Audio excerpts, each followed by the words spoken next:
Welcome, my name is Bruno Duarte, Creative Director at Freshful Creations. I'm going to show you how to make some simple wedding bouquet today with a couple of little techniques. So I've selected to use Pincushions, which is a South African flower. And the reason why I selected it is because it's not very readily used in bouquets, and I think it's a spectacular flower. It's very textural, it's very unique. So I'm just going to show you basically how to make a bouquet with it. First of all, when you get flowers at home, you have to clean them. Because, and especially for wedding work, this is going to make it too bulky of a handle, so we need to remove the foliage. So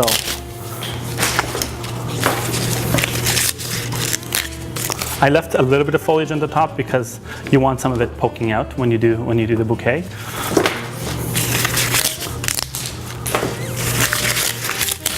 Okay, we're ready to start. So what I'm going to show you, I'm actually going to show you something that you could use for a wedding bouquet, you can use for when you're doing simple arrangements, especially when you're using one type of flower. Basically, it's sort of a crisscross hand-tie bouquet, where you're going to crisscross your stems over your thumb. Basically, you always want to go over your shoulder, and so then you could basically keep going all the way around. Then once you have 2 or 3 stems, you twist, and then you continue. And this, and also when you're designing, you can get the whole dome effect because you can kind of bring the stem a little lower, so it gives you that sort of more of a round shape.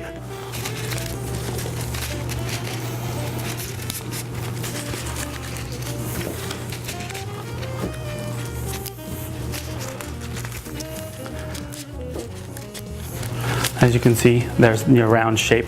So now what I'm going to do is I'm actually going to tape it together so it doesn't move. I find that the tape works better than string, because once you tie it with string, your stems tend to move on you. And especially when you're doing a wedding bouquet, you want it to stay exactly how you envisioned it. I find that the tape works much better for that. Okay, so now that the flowers are done, I always like to finish it off with some sort of foliage. Sometimes you can finish with a ribbon, but I'm going to show you a leaf technique that I think looks like almost like a foliage ribbon almost. So basically what I'm going to use an aspidistra, which is this, and basically you're going to fold onto itself and keep folding back and forth, almost like a paper fan, and you keep holding it onto one side. And then I use a packaging stapler because I like the fact that you have this gap so you can actually insert it into the leaf. And I crisscross the staples. So I'll show that again. So you bend, fold, and keep folding. And just pinch into one side.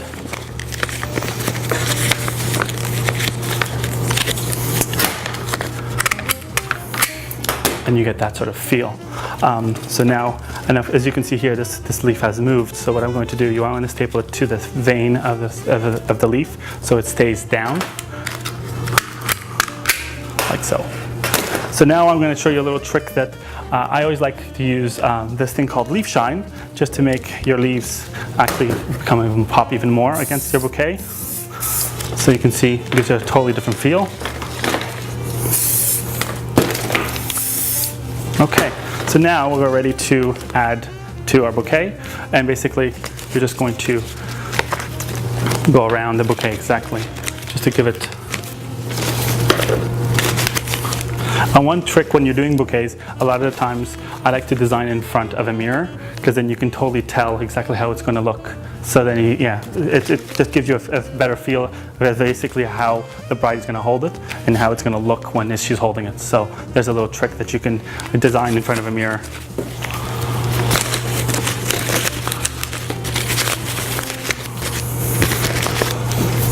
And then basically you tape it again.